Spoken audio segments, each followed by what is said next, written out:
Bonjour à toutes et à tous, aujourd'hui ça va être un book haul, très gros. En réalité, ce sont des livres que j'ai trouvés aux encombrants et que j'ai pas achetés, mais bon, je vais appeler ça quand même book haul gratuit. Donc je vais vous présenter tout ça, tout simplement parce que je compte les lire, parce que d'habitude, Retour des encombrants, je présente sur ma chaîne Vita Beauté si jamais vous êtes intéressés.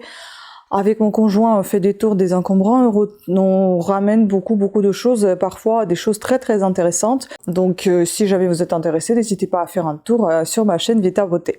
Mais dans cette vidéo, on va parler de ces livres que j'ai trouvés et que je compte lire et qui étaient nettoyés. Donc c'est pour ça que je vous les présente et on va lire ensemble, comme à notre habitude, les résumés de chacun de ces livres, donc les 4e de couverture. Et on va commencer par tout ce qui est livre poche.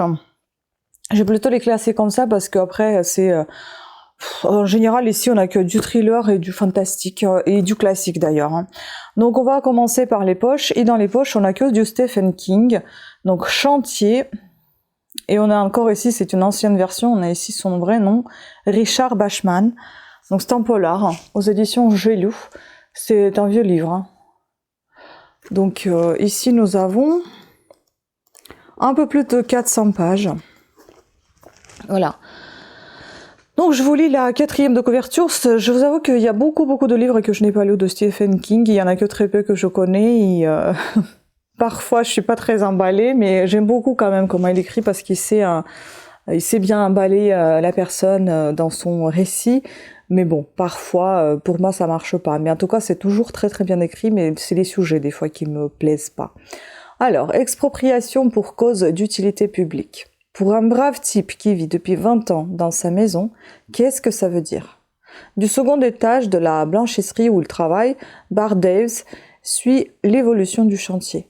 La large cicatrice brune, couverte d'un cataplasme de boue, engloutit déjà le parc de Ebner Avenue où il a amené son fils quand il était petit. Des Hans, des barbares, qui détruisent, arrachent, nivellent tout. Et pourquoi faire? Extension de l'autoroute 784, parce qu'un morveux de géomètre a décidé qu'elle passerait par là. Et les voisins s'en vont un à un. Bart, lui, veut se battre, seul contre tous. David contre Goliath. Mais comment? Se barricader? Faire sauter le chantier? Et après? On verra. Voilà.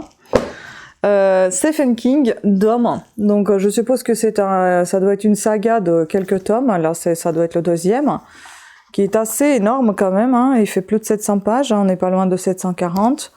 Voilà, c'est le tome 2, donc du coup, ça me servira pas à grand chose si c'est déjà le tome 2, il faudra que je m'en procure le tome 1. Mais bon, à voir si le sujet déjà me plaît. Un matin d'automne, la petite ville de Chester Mill, dans le Maine, est inexplicablement et brutalement isolée du reste du monde par un champ de force invisible. Personne ne comprend ce qu'est ce dôme transparent, d'où il vient et quand ou si il finira par disparaître. L'armée semble impuissante à ouvrir un passage tandis que les ressources à l'intérieur se raréfient. Jim Rennie, premier adjoint de Chester Mill, voit tout de suite le bénéfice qu'il peut trier de la situation. Lui qui a toujours rêvé de mettre la ville sous sa coupe, un nouvel ordre social régi par la terreur s'installe et la résistance s'organise autour de Dal Barbara, vétéran d'Irak et chef cuistot fraîchement débarqué en ville. Soit j'ai lu un peu bizarrement, soit il y a un truc qui va pas, il y a quelque chose qui m'attire pas en fait. Il y a rien qui m'attire en final. Donc je ne sais pas si un dôme transparent. Bon. Donc ici, c'est le livre de poche. On a avis de L. Clémentine Goldzal, allégorie du totalitarisme, réflexion sur la nature humaine et sa résistance aux situations extrêmes. Et Page Turner, irrésistible, Dom signe le retour du King à son meilleur. Je ne sais pas, je suis perplexe, je vous avoue. Et puis bon, il n'est pas en super bon état quand même, il est bien taché. Oui, c'est le tome 2. C'est marqué là. Bon, à voir. Il faut que je lise 4e de couverture de tome 1 pour savoir si j'ai vraiment envie de le lire.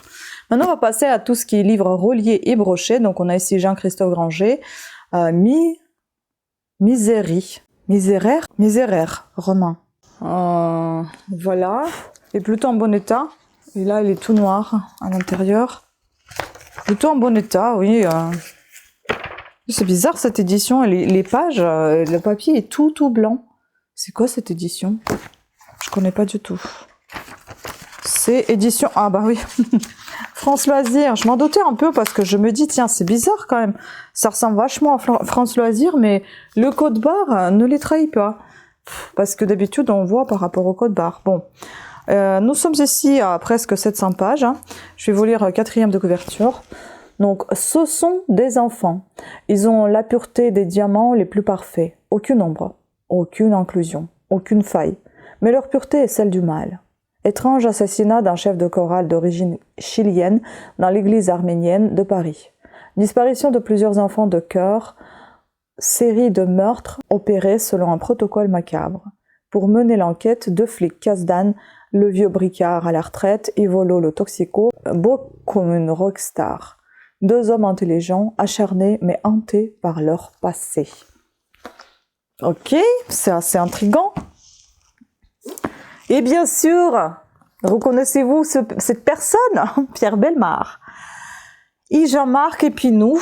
Donc, ils ont vu l'au-delà, 60 histoires aux frontières du réel, aux éditions Albin Michel, un très bon état. Et nous sommes ici à pas loin de 400 pages. Alors, une grand-mère décédée qui réapparaît à la naissance de chacun de ses petits-enfants. Et que moi, s'ils sont en bonne santé. Un journaliste qui invente une histoire qui se révèle par la suite entièrement exacte. Un couple qui voit se réaliser les prévisions d'une voyante, qui semble n'avoir jamais existé.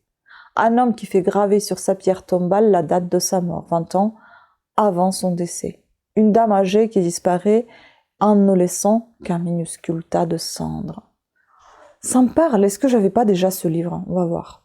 Inouï, extraordinaire, incroyable. Voici quelques-uns des adjectifs que vous utiliserez après la lecture de ces histoires. Ceux qui les ont racontés en toute bonne foi à Pierre Bellemare pourraient être vos amis, vos voisins ou des membres de votre famille. Raisonnables et sains d'esprit, ils ont pourtant vécu ou été témoins de ces événements étranges, souvent liés à des phénomènes inexplicables qui semblent suggérer l'existence d'un autre monde, un univers invisible dont chacun d'entre nous pourrait un jour ou l'autre connaître les manifestations. Bon, c'est intéressant, mais je me demande si je l'ai pas déjà, parce que ça me fait bizarre. Bon, après, je l'ai trouvé, hein, c'est pas bien grave, je l'ai pas acheté, mais il faut que je regarde, parce que j'ai un petit doute là.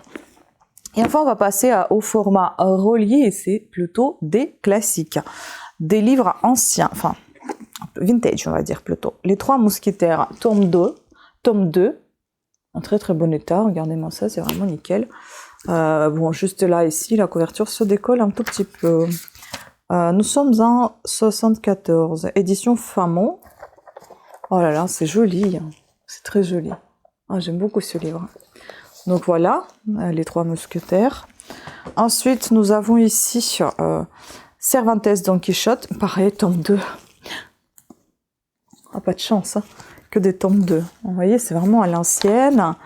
Là, nous sommes en quelle année? Ah mince, il n'y a pas de date. Mais c'est pas tout jeune, hein. C'est peut-être au plus tard, ça peut être les années 60, je pense. Je sais plus, c'est ce genre de couverture comme ça.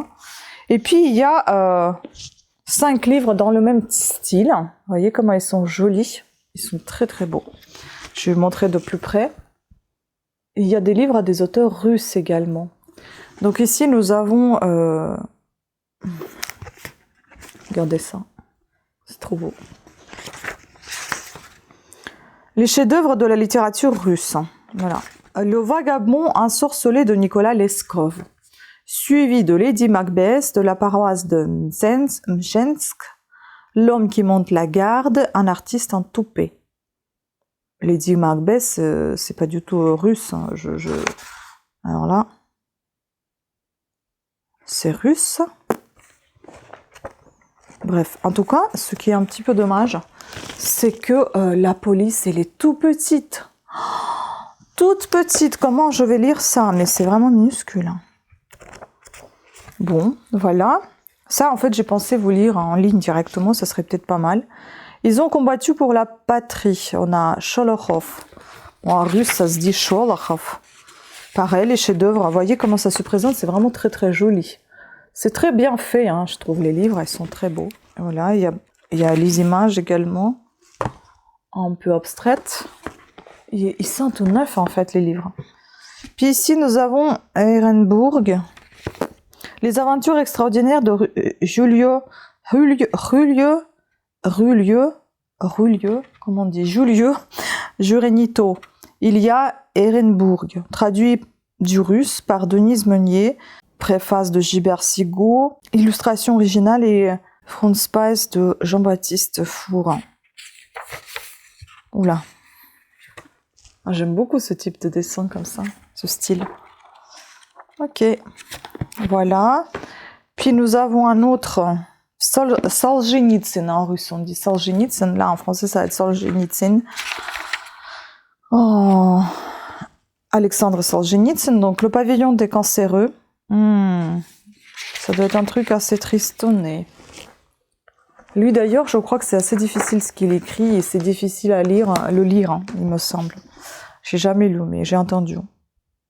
Ça aussi, j'ai jamais lu, mais c'est très très connu chez nous. Mikhail Bulgakov, en russe, c'est Mikhail Bulgakov, le maître et Marguerite. Master et Marguerite. Donc ici, il y en a qu'un tome. Moi, je pensais qu'il y en avait beaucoup plus que ça, mais en fait, je comprends pas. Il y en a qu'un et tout est dedans. Ah oui, tout est dedans. Donc en fait, c'est un livre complet au final. Il paraît que c'est quelque chose de waouh, jamais lu. Mais j'ai vu le film et ça m'a paru tellement bizarre. Donc écoutez, à tester. Peut-être que quand j'ai vu le film, j'étais très très jeune et pour moi, ça me paraissait extrêmement bizarre. Si je lis maintenant, peut-être que ça sera autre chose. Enfin bon. Mais c'est des classiques à connaître, donc pourquoi pas à découvrir en russe, en français. Voilà. Sur ce, écoutez, c'est terminé. J'espère que vous avez apprécié cette vidéo. Ah oui, d'ailleurs, c'est pas terminé, attendez. Je vais vous montrer quelque chose encore. J'ai reçu aussi ceci. Enfin, je suis allée acheter parce que j'ai arrêté l'abonnement. Donc, Candide de Voltaire. Donc voilà, je continue à compléter ma petite collection de mini-livres, mais de moi-même. Pas un envoi presse parce que je trouve que c'est trop long.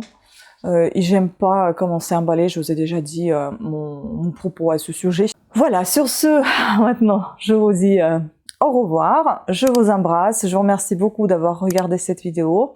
Pensez à me laisser un commentaire s'il y a des livres qui vous parlent, que si vous avez déjà lu sans bien évidemment spoiler, et on pourra peut-être débattre là-dessus. Voilà, je vous embrasse et à très bientôt. Ciao.